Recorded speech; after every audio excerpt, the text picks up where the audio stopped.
Hey guys, Dr. P here. And if you're watching this video today, we're going to be covering the Piriformis Stretch. And so if Dr. Kevin or myself or anyone has recommended this stretch, this is typically indicated for anybody who's having any hip pain kind of around the bottom area and then radiating out to the outside of the hip.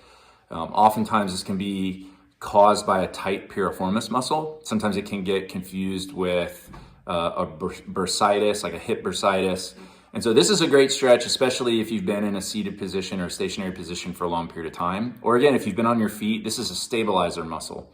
So we typically feel this one, people will point right to their bottom and say, man, it's just, I've got a sharp or a dull, achy pain in this area. And so if myself or one of the docs have recommended this stretch, Miss Aubrey is with us today and she's going to demonstrate exactly how to do that. So the first thing you want to do is you're going to get onto your back. And so find a place that's comfortable. And the side that's bothering you, what you're going to do is you're going to lay with both feet extended and straight out on the ground, sort of like a corpse pose.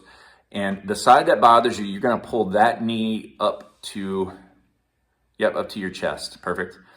And since this muscle is an external rotator, the goal here is you're going to slightly internally rotate and pull that knee towards the inside.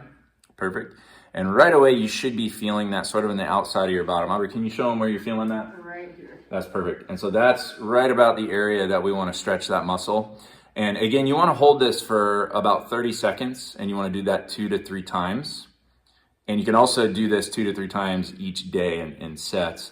But this stretch here should alleviate a lot of that pain, especially if you've changed from a seated position like an airplane flight, or you've been driving in the car for a long trip. And that stretch right there, you can also, if you want to take this stretch a little bit deeper, kind of like she did, switch hands, use the opposite hand and pull, and you can almost rotate the low back as well. You can incorporate the lower back and the lumbar spine and get a good stretch in that area. And that will alleviate a lot of discomfort, and it will aid in the corrective process you guys go through this clinic.